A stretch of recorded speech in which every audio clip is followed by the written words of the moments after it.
malaki ang problema natin ngayon sa gobyerno. So nag-aano sila ng kakampi. Parang ganun, no? Tama man or mali, both camps, merong kanya-kanyang sinasabi. Titingnan nila saan kampo ba ito. Diba? Si Colonel Busita, saan kampo ba ito? Pag nagkapit-pitan ba, ano magiging stand ni Colonel Busita? Halimbawa. Brother Oli. Brother Oli, bago ko banggitin yung pagperma dito sa impeachment or VP Sara, no? Una, sabi nung iba, malapit ako sa, ito lang para maging malinaw. Opo. Ang akusasyon ng iba, natatawa nga ako pag sinasabing si Busita, nabayaran na. Si Busita, binenta na ang riding community. Siguro, ang dami mo nang itanong sa akin, Brother Oli. Ikaw naman ang tanungin ko, isa lang naman tatanong ko sa iyo. Sige. Sa palagay mo ba, kung malapit ako sa administrasyon, zero yung mga batas na panukala ko? Siguro naman, kung malapit ako, kahit papano, pinagbigyan dapat sana ako. Napakalinaw nun. Linaw. Di ba? Common sense yan. Common sense. O baka nga, lahat pa, naipasa ko. Considering number 2 kayo nung nakarang eleksyon. At ako naman hindi tamad. Sana kung tamad ako diretsahan tayo. Common sense. Kung malapit ako at special ako, wag na yung special. Kumbaga sa malapit. Dapat sana, baka nga, naipasa ko lahat yan 6 lang naman yung magagandang batas na panukala ko yung isa nakarating sa Senado, motorcycle for hire. Pero hopeless na yon dahil hindi naipit. Pangalawa, hindi naman ako nagdalawang isip patungkol dito sa usaping impeachment. Siguro naman may mga iba-iba pa kayong information na naririnig patungkol dito sa permahan na to. Bakit ilan kami na hindi pumirma? So, napakasimple nun. Ngayon, sasabihin ng iba, namumulitik ako, playing safe. Bakit? Sinong magsasabi na malapit ako sa Duterte family? Kilala ko sila. Hindi nila ako kilala. Siguro kilala nila ako dahil dito sa aking advocacy. So, dito sa usaping ito, ang loyalty ko sa taong bayan. Kasi kung namumulitik ako, alam mo, retired police naman ako. Kaya kong magtrabaho, kukuha ko ng link para makalapit do sa kabilang kampo. Pero hindi ko ginagawa yan. Bakit? Mako-question yung aking integrity na sasabihin, namumulitik ka lang yan. Nananatili akong independent. Sa totoo lang, kung mapapansin mo, Brother Oli, yung mga kandidatong senador, nagtakbuhan na kung saan-saan na nangangampanya. Ako, nandito pa sa bahay, sa Cavite. Lumapag lang ako sa Laguna, sa Santa Rosa, around 5 kilometers away from my house. At nangampanya ng kaunti. Pero pag tinanong mo yung resources ko, kung meron akong 1 million o 2 million o 5 million pesos para sa pangampanya, honestly, wala. Pero yung iba, gumagastos na 1 billion, 500 million. Ang layo na Ngayon, kung ang loyalty ko ay sa iba at hindi sa taong bayan, ay siguro naman hindi ganito ang kalagayan ko sa usaping pamumulitika na dapat sana siguro kahit papano may pera ako, may partido, may magsusuporta. Kung yung kalagayan ko na yan ay nabanggit ko sa iyo at antingin pa rin ang taong bayan ay may kinikilingan ako at namumulitik ako, ay wala na talaga akong magagawa. Ang importante, nasabi ko ang totoo. Hindi ako mahilig mamulitika. talagang kahit nung pulis pa ako talaga, kaya nga hindi ang mga assignment ko hindi magaganda eh. Bakit? Hindi ko galing sumipsip eh. Ang katwiran ko, Brother Oli, kasi Brother Oli, i-connect ko lang nung bata pa ako. Yung pamilya namin, biktima na ng diskriminasyon eh. Kitang-kita ko yan. Eh ako nga, high school pa lang, biktima na ako ng illegal arrest. Eh tapos, gagayahin ko pa yung katiwalian ng iba. Ano namang klaseng tao ko? Eh, buti sana kung permanente ang buhay natin dito sa lupa. Wala namang permanente sa atin, mamamatay tayo lahat. O bakit gagamitin mo? Bakit ibebenta mo yung pagkatao mo? Bakit ibebenta mo yung prinsipyo mo? O, ako, honestly, kung makakaharap uli kita, kaya kong sabihin sa iyo direkta na nakatingin ako sa mata mo na ang loyalty ko sa taong bayan at yan ay pinapangako ko sa pamilya ko, sa taong bayan na hanggang huling sandali ng aking panunungkulan sa pamahalan, yan na ang aking paninindigan. Why? 50 years old na ako eh. Ngayon pa ba? Ibebenta ko yung pagkatao ko. Ngayon pa ba? Ilang taon pa bang itatagal ko sa buhay? Eh di dapat kung ako ay tiwali at ang loyalty ko ay wala sa taong bayan. Di dapat nung mga bata-bata pa ako sa serbisyo, eh, nasangkot na ako sa katiwalian. Hindi ko sisirain ang buhay ko dahil lamang sa ano. Talagang paninindigan ko yan na ang aking loyalty sa taong bayan. Yun, maganda. Actually, Colonel Busita, big statement yung yung sinabi nyo. A strong stand po yun na kayo ay hindi po birma. Ako ay convinced naman doon na talagang hindi kayo nakapanig kung saan. Talagang independent kayo. Ako naniniwala doon. Pero at dinugtungan nyo pa na yung iba ay gumagastos na. Eh kayo ay wala. Eh matindi po ang gastusin po, Colonel Busita, being independent. Kasi wala ka dyang sarili mo, sa'yo lahat yan. So paano po tayo iikot ng Pilipinas? Paano po makangampanya ang Colonel Busita? Eh, alam mo, may sinasabi, brother, may sinasabi na do your best and God will do the rest. Ibig sabihin, kahit paano naman, may papanggasolina pa ako.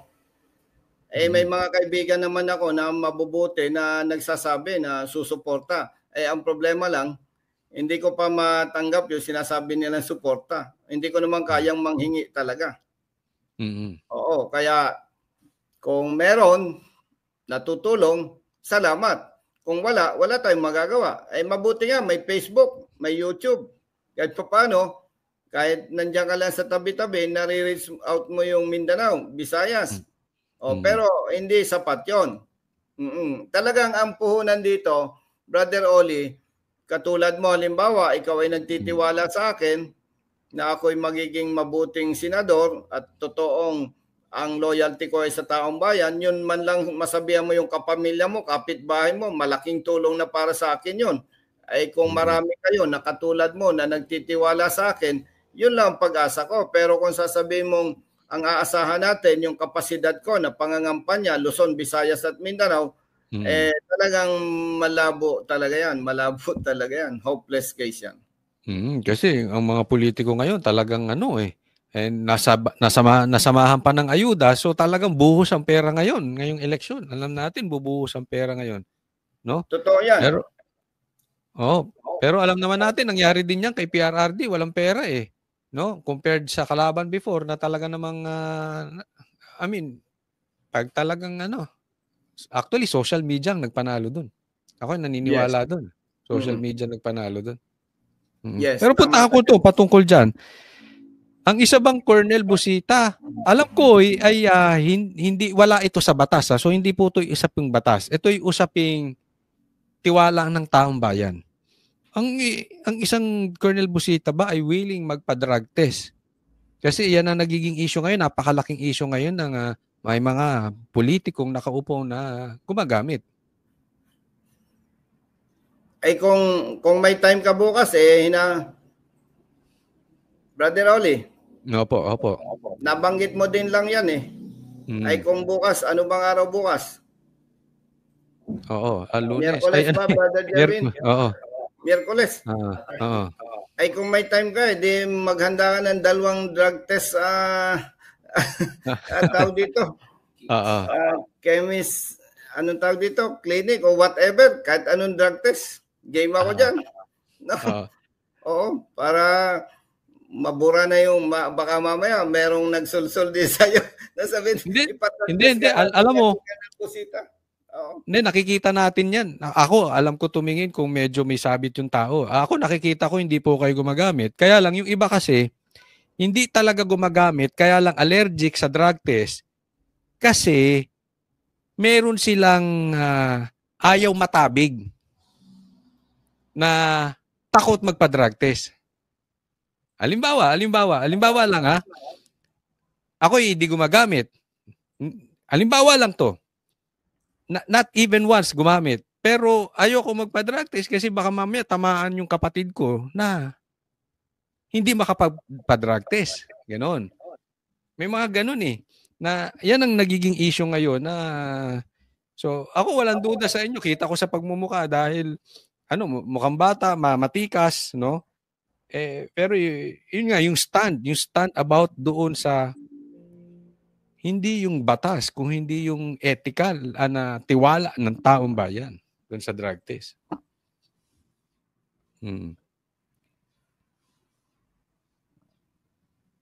Kaya ito po, so kung sakali po ba at ako'y manalo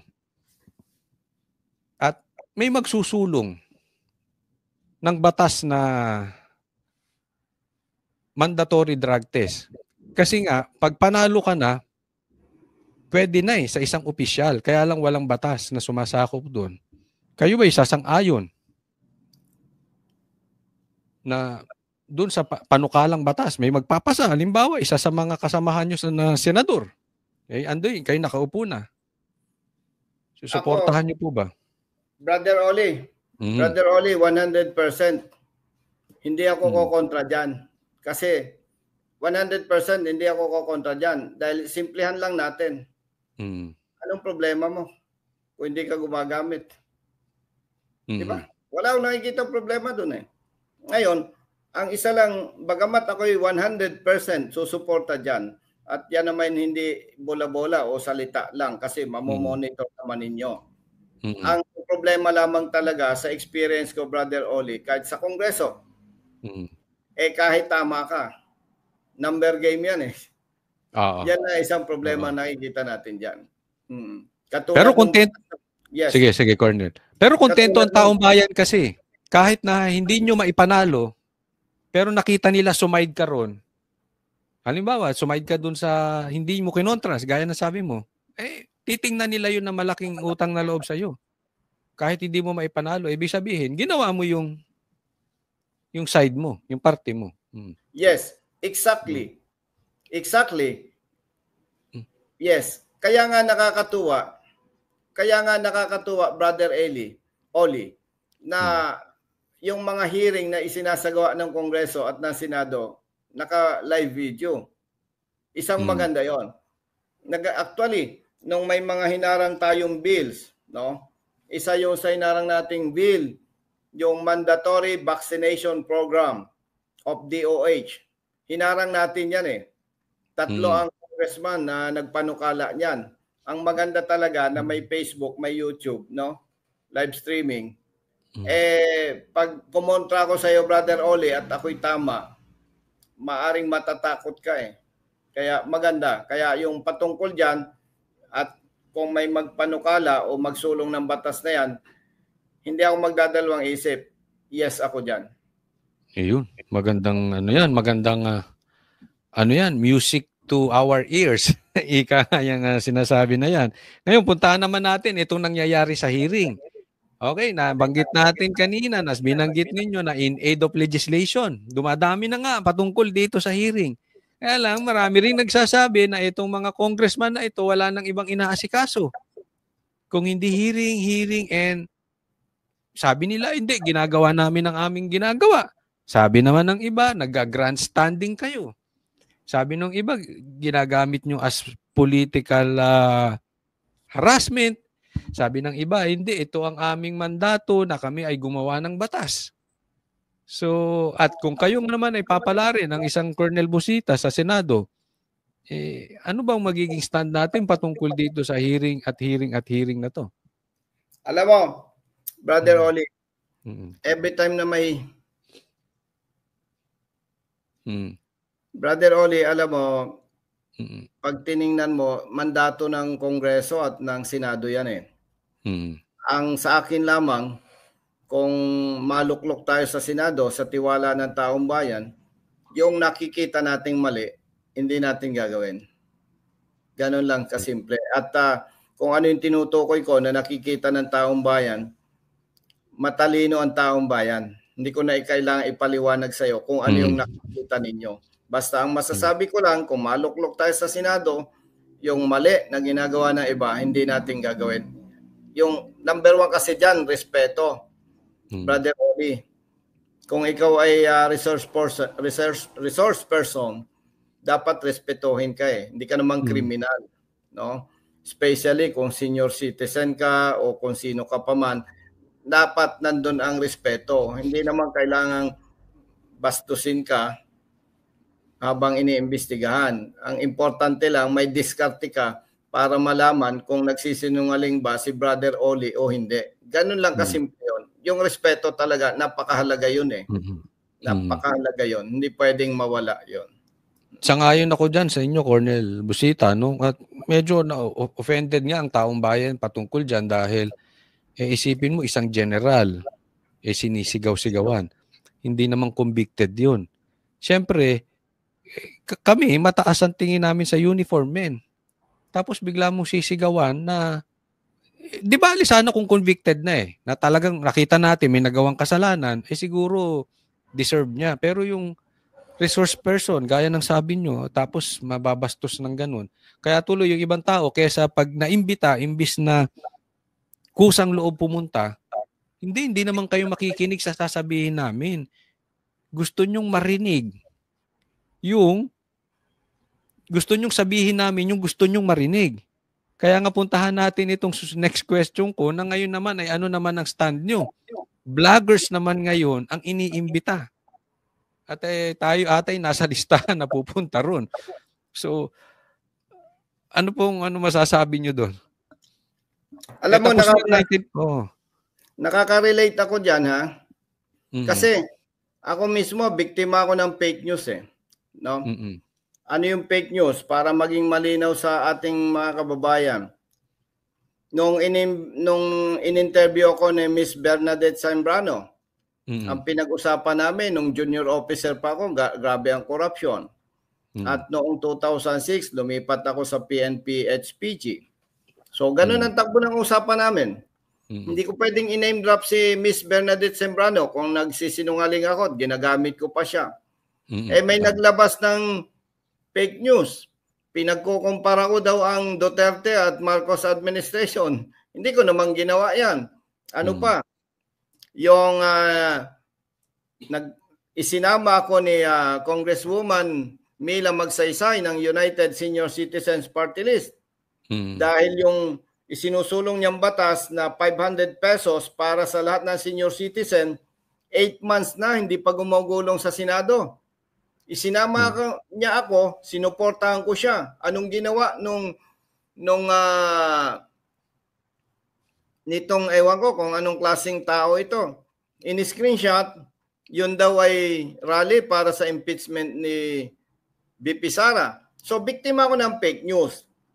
Pero, hindi ako sang-ayon na parang sasakalin ang mga vloggers eh. Why? Kung ako ay masyadong sensitive, hanapin ko na lang, magpa-assist ako sa PNP, sa Anti-Cybercrime Group, hanapin yung naglabas ng fake news, kasuhan ko na lang. At yan naman ay may kapasidad ang PNP. At kung hihingi akong tulong dyan, matetrace ko yan at kakasuhan. Pag kinasuhan mo naman, may batas naman na magpaparusa.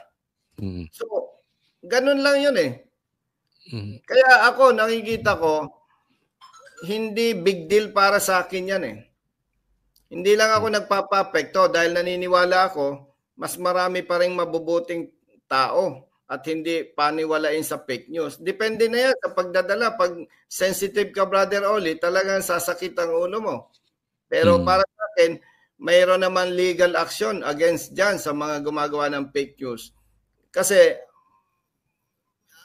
parang hindi, parang ang ko dyan, baka masakal eh.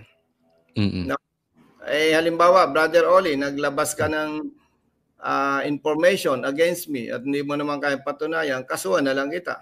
May batas naman eh. Yun ang punto ko doon. Kaya para sa akin, hindi na dapat pinapahaba yung issue na yan.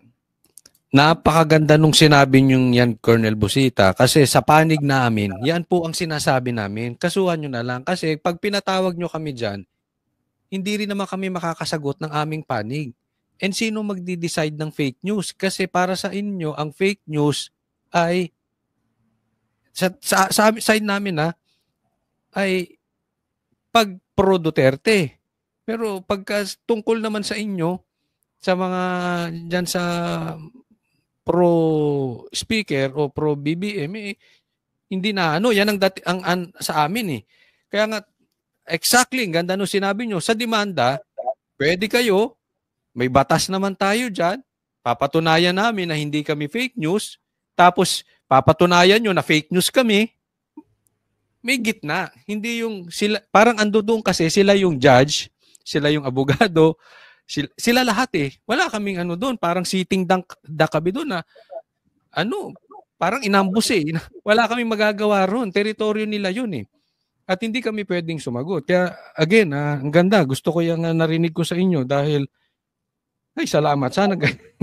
Sana ganyan lahat, no. Colonel Busita, ito po. Ayan, Colonel Busita, naman at anong magiging mensahe nyo sa taong bayan na para suportahan kayo sa inyong pagtakbo bilang senador? Brother Oli, una, maraming salamat sa iyo sa opportunity na ibinigay mo sa akin para makapagsalita para sa taong bayan. Una, ang hinihiling ko lang, hindi naman ako sensitive na tao. Kung ano man ang akusasyon sa akin, ang hinihiling ko lang maging maingat, suriin. At kung nahihirapang magsuri sa impormasyon, kung totoo o hindi, 24 oras pwede naman akong kausapin at para maging transparent, katulad nitong ginagawa mo, naka-video tayo para hindi naman, pwede rin naman akong humarap ng face-to-face. Kaya ang hiling ko lang talaga, kung may accusation against me, suriing mabuti. Mag-imbestiga. Para naman hindi ako nabibiktima ng ganitong sitwasyon at nadadamay ang pamilya ko at pati yung naniniwala at sumusuporta sa akin, nadadamay din. Oo. And gusto ko rin sabihin sa ating mga babayan na talagang ang loyalty ko sa taong bayan, Brother Oli, siguro kung may time ka, magkausap tayo, hihimayin ko sa iyo yung mga problemang nakikita ko na madali ang solusyon. Ang kailangan lang, posisyon at dedikasyon. Pasensya kung mali ako. Yung mga problemang nakikita ko, wala akong nakikitang may dedikasyon o nag-iisip. Hindi ko lamang ito i-discuss na nakaganito tayo, naka-record. Dahil ayaw kong isipin ng taong bayan na ang yabang-yabang ko. Ang dami kong pangarap, no? But next time na magkausap tayo, personal, pwede kong ipagtiwala ito sa iyo at i-discuss ko. Ang gusto ko lang naman, Brother Oli, kapag may nakikita akong problema, katulad ng problema sa hanay ng mga motorista, inaapi at inaabuso, gusto ko lang yung alam kong tama, ginagawa ko. Kaya ganun din, doon sa mga problemang nakikita ko na gusto kong gawin sa pamamagitan ng posisyon ko, katulad ng mga ginagawa kong pagtatanggol ngayon sa motorista, kung wala ako sa posisyon, hindi ko ito magagawa. And simula nung maging sundalo ko, naging pulis, naging congressman, Brother Oli, ako ay may prinsipyo at paninindigan. Totoo na mahal ko ang taong bayan. Kung bakit? Mismong pamilya ko, biktima ng diskriminasyon. Ako mismo, biktima ng illegal arrest. Talagang maraming abusado. Pag mahirap ka, kawaawa ka. Kaya kung mapapansin mo, kung pagtatanggol sa mahihirap ang pag-uusapan, laging nandyan si Colonel Busita. Now, ako ay talagang pinaninindigan ko na ako ay walang pinipili at walang pinapanigan. At ipagpalagay natin, sinuportahan ako ng taong bayan, naluklok ako sa Senado. Brother Oli, lalaki akong kausap. Kahit ikaw mismo, pwede kang mag-post.